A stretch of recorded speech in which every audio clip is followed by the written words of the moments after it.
Jesucristo, que merece toda gloria y toda honra por los siglos de los siglos. Amén.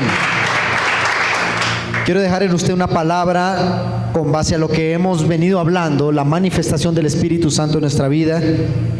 Y definitivamente esto se ha tomado mucho más, tomarlo que una retórica. Hemos tomado esta predicación del Espíritu como la activación de la iglesia y del verdadero poder que se activa a través del Espíritu sobre la tierra. Amén. Hay algo que hay que entender, y es que el Espíritu Santo de Dios, cuando quiere manifestar algo a través de la vida de un ser humano, de una iglesia, de una ciudad, el Espíritu va adecuando ese lugar a la medida de su manifestación. Es necesario que tú y yo cambiemos en nuestra actitud en Cristo Jesús, por la cuestión que el Espíritu, como te encuentra, no te deja igual. No puede el río del Espíritu fluir donde hay pecado. No puede el río del Espíritu fluir donde hay una iglesia, corazón o vida que contricta al Espíritu, razón por la cual el Espíritu tiene un proyecto contigo. ¿Cuántos creen en esto? Y Él tiene que cambiar y adecuar ese lugar o esa vida para que manifieste de manera correcta y eternamente la palabra y el propósito por el cual Él nos ha llamado en la tierra. ¿Cuántos dicen amén a esto? Entonces yo tengo dos definiciones de esto. ¿Cómo hacer que el Espíritu Santo se mueva en nosotros? ¿Cómo provocar que no solo venga un movimiento, sino que ese movimiento usted cause un efecto en él? Hay dos definiciones, y quiero que tome por favor nota, los que están plasmando sus notas en el papel o en su dispositivo electrónico. Hay dos definiciones con las que nos llevará a la mitad de la predicación, y terminaré con otras tres. Y una de ellas es estación y manifestación. Diga conmigo, estación y manifestación. ¿Por qué tengo que tocar y definir el tema de estas dos palabras, estación y manifestación?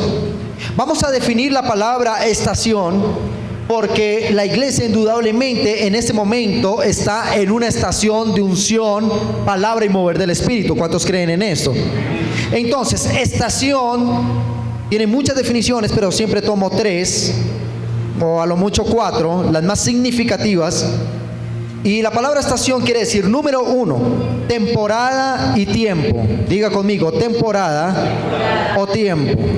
Número dos, la palabra estación quiere decir estancia, morada o asiento.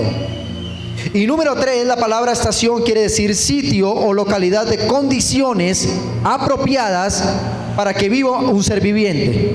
Definición número tres, sitio o localidad de condiciones apropiadas para que viva el ser humano. Cuando hablamos de estación, estamos hablando que se debe adecuar la vida, se debe adecuar la unción en la que estamos viviendo a lo que el Espíritu de Dios nos está hablando. Las cuatro estaciones, que en Colombia no las vivimos, pero sí tenemos invierno y verano. En los países donde hay cuatro estaciones, hay inclusive una industria multimillonaria, que es la industria de la moda, que se adecua a la estación. Cuando hay invierno, la gente tiene que adecuar su vestido al invierno, y viceversa con la estación del verano. No podemos salir vestidos y abrigados hasta el cuello cuando hay un solazo radiante, porque nos va a dar una crisis de alta tensión y vamos a desmayarnos, como decían nuestras mamás o la abuela aquí en Colombia, decía, le va a dar un yello, le dio un yello a mi niño. Eso quiere decir, le dio un trastorno y no soportó más, ¿verdad? Pero y si salimos con la vestimenta del verano, salimos al invierno, entonces nos va a dar una hipotermia terrible. El Espíritu Santo de Dios, escúchame bien iglesia, cuando nos da una palabra y fija sus ojos en un lugar, no solo le suelta la palabra inmediatamente, le suelta la palabra, pero no el resultado. ¿Por qué? Porque después de la palabra viene el adecuamiento del lugar para que se cumpla esa palabra. Cuando hablamos de la palabra estación, escúcheme bien, iglesia, estamos hablando que Dios, a través de la unción del Espíritu, en la muerte de Cristo y resurrección en la cruz, allí de nuestro Señor Jesucristo, Él coloca condiciones apropiadas para que usted pueda manifestar normalmente el propósito divino de Dios. Si Dios te habló de una estación de prosperidad, de afectar la economía, entonces va a hacer todo lo que sea necesario para que prospere tu vida y comiences a afectar esa generación presente. Si Dios te habló de un ministerio enorme, grande, entonces va a colocar sobre ti dones de sanidad, de milagros, donde hay una estación de liberación. Entonces Dios te va a dar poder sobre el mundo espiritual para expulsar los demonios, para expulsar espíritus inmundos, y Él comienza a adecuarte para introducirte en esa estación. ¿Cuántos dicen amén? Pero hay otra definición en otra palabra, y es la palabra manifestación. Diga conmigo, manifestación. Ahora quiero que repitas conmigo: todo lo que pasa dentro de la estación, yo tengo que manifestarlo. ¿Me entendieron? Diga conmigo: toda la unción que fluye en los servicios de la iglesia, en la vida del espíritu del ser humano, en el espíritu, eso tiene que manifestarse tarde que temprano. ¿Cuántos dicen amén? Entonces, de nada sirve quedarnos en la estación si la estación no me va a llevar a la manifestación. O una manifestación sin estación será una manifestación fracasada.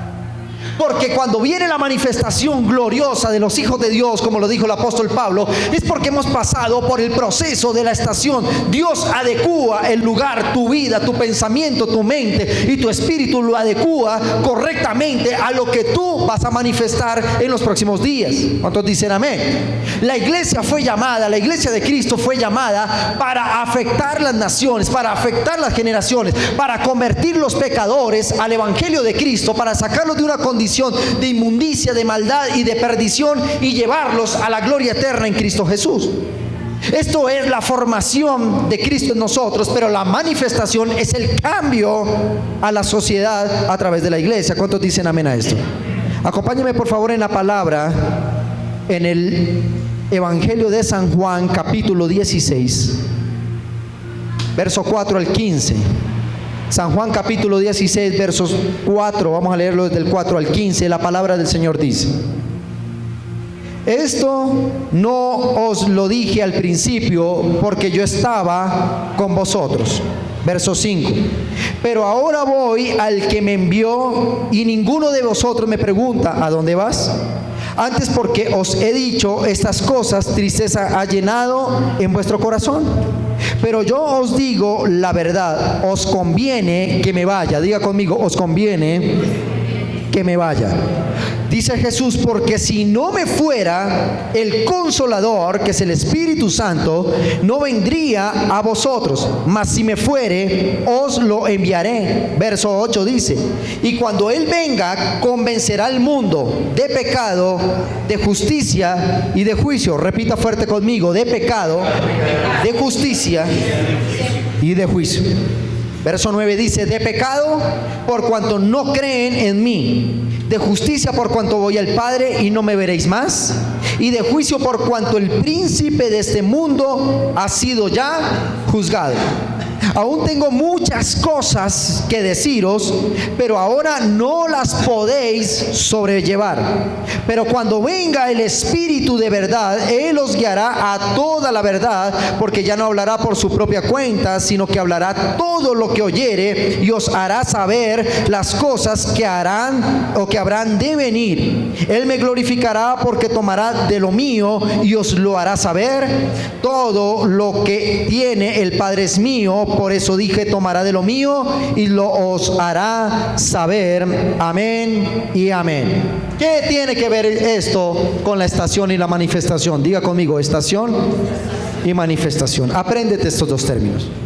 Jesús dice: me voy, no voy a caminar más entre vosotros, pero les conviene que yo me vaya, porque si yo no me voy, no vendrá sobre vosotros el Espíritu. ¿Para qué necesito que el Espíritu venga? Porque el Espíritu Santo va a despertar y va a activar en nosotros tres poderes en el espíritu que nadie puede descifrar. Allá afuera, la gente que está en la perdición, la gente que no tiene a Cristo en su corazón, la iglesia va a descifrar códigos que nadie puede descifrar a causa de la unción del Espíritu. Número 1, Él dice: os convencerá de pecado. Número 2, convencerá de justicia y convencerá de juicio. Escúchame bien esto. Diga conmigo: nos convencerá de pecado. ¿Por qué tiene que venir el Espíritu Santo sobre nosotros?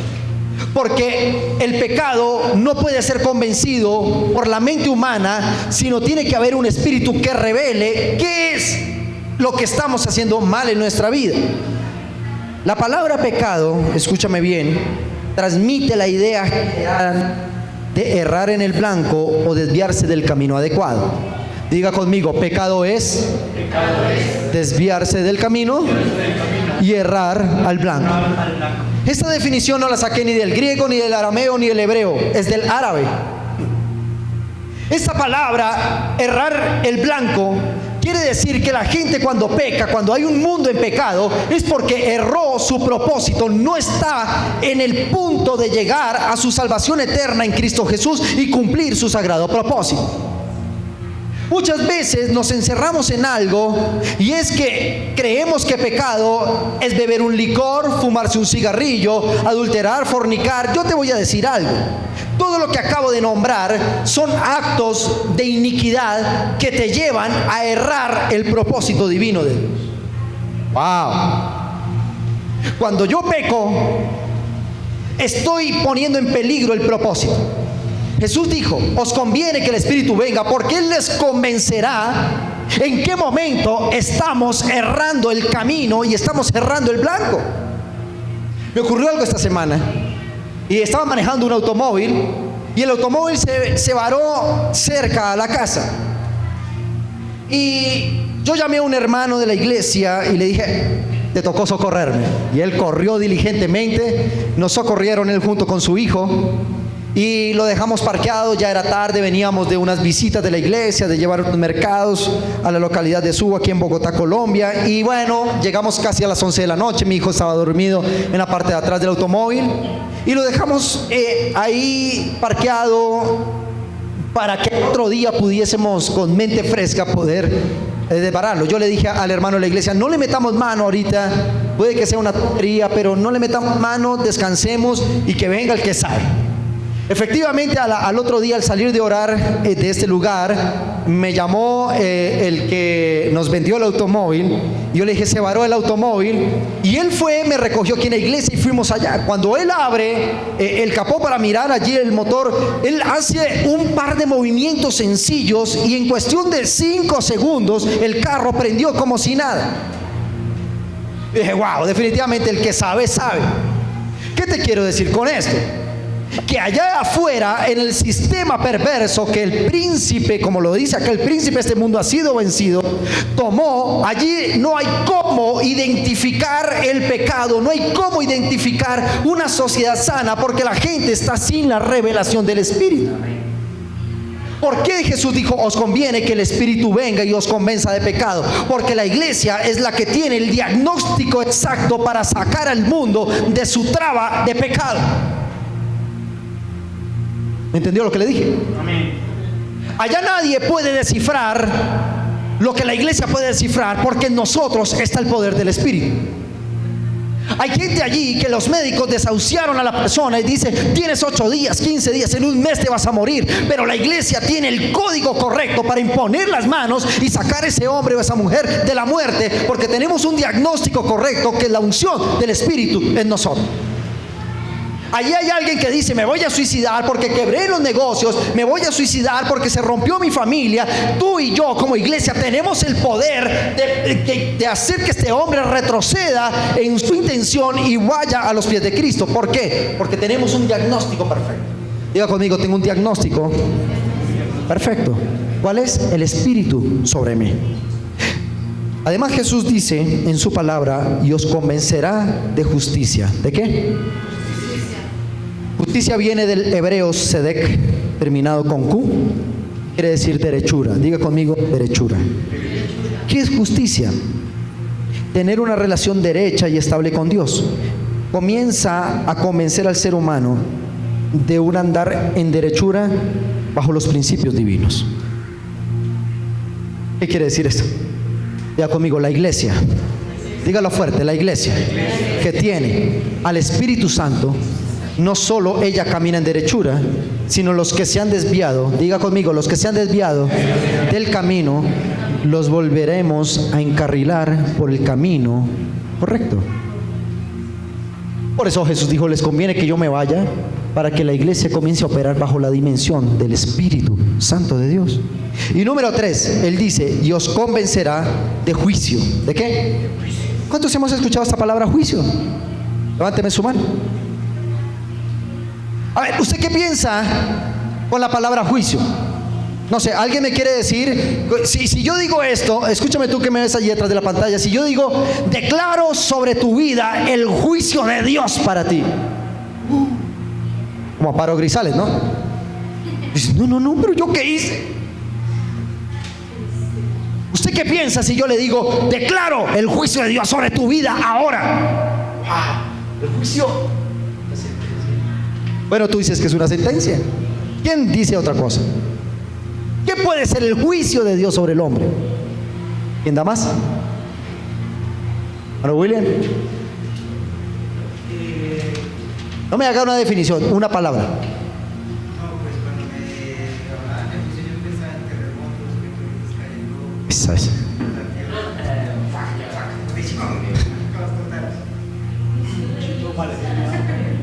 El juicio de Dios estará sobre mí. Muy bien, pero escúcheme bien. La palabra juicio tiene una tipificación terrible en el mundo y en la iglesia, que cuando hablamos del juicio estamos pensando, como decía el hermano, en los rayos y las centellas de Dios, en el Dios de barba blanca y larga que sacó el látigo para darle látigo a sus hijos y coger con una manotada y pegarle un palmadón al mundo y estremecerlo a través de terremotos, incendios y cosas tremendas. Eso es lo que entendemos por juicio, porque ese es el Dios que nos enseñaron, el Dios del juicio, el Dios que castiga, el Dios que regaña, pero no el Dios que bendice. La palabra juicio viene de dos definiciones, una del hebreo del hebreo zafat, y del griego krima, que ahí es donde se deriva la palabra crisis con K, que dice incluye la idea vigorosa contra el mal, es decir, se le revela al ser humano lo que hace bien y lo que hace en el mal. Se trata del desenvolvimiento de la misericordia o la ira de Dios en el hombre. Así que el juicio de Dios puede proporcionar liberación al justo o condenación al malo. Oh, entendimos algo, ¿eh?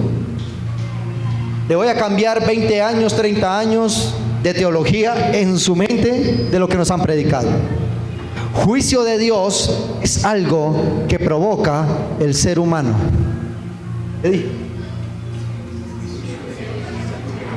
El juicio de Dios se provoca, número 1, para bendición o para maldición.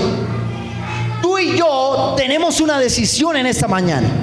¿Provocamos a Dios para que el juicio de bendición caiga sobre nosotros, o provocamos a Dios para que el juicio de maldición caiga sobre nosotros o sobre nuestra ciudad o país? ¿Cuántos dicen amén a esto? Déjeme colocarle un ejemplo. Cuando Dios iba a destruir Sodoma, llamó a un hombre llamado Abraham, que estaba operando bajo la dimensión del Espíritu. Es más, había una dimensión espiritual en Abraham tan tremenda que Dios le consultó la destrucción de una ciudad, Sodoma. Dios llamó a Abraham y le dijo: el pecado de Sodoma ha subido delante de mí, por tal motivo la voy a destruir. ¿Usted qué haría donde Dios se le aparezca y le diga: voy a destruir tu ciudad? ¿Usted qué haría? Señora, hágalo. Igual esta tierra es tuya. ¿Yo qué puedo decirle a Dios? Voy a destruir la tierra. ¿Yo qué tal? Señor, pues destrúyela, tú eres digno y soberano. Pero como Abraham, padre de la fe, ahora entendemos por qué padre de la fe, era un hombre que operaba bajo la dimensión del Espíritu. Él mismo le dijo: un momento, si en esa ciudad alguien, así fueran 50 personas, provocan un juicio para bendición, ¿destruiría Sodoma por causa de esos 50? Y Dios le dice a Abraham, muy bien, juicio, wow. Entonces voy a buscar 50 personas que si están bajo la dimensión del juicio de bendición, entonces no destruiré Sodoma. No los encontró, después fue por 40, después fue por 30, después fue por 10, por 20. Como no los halló, la justicia de Abraham, escúchame bien, la justicia de Abraham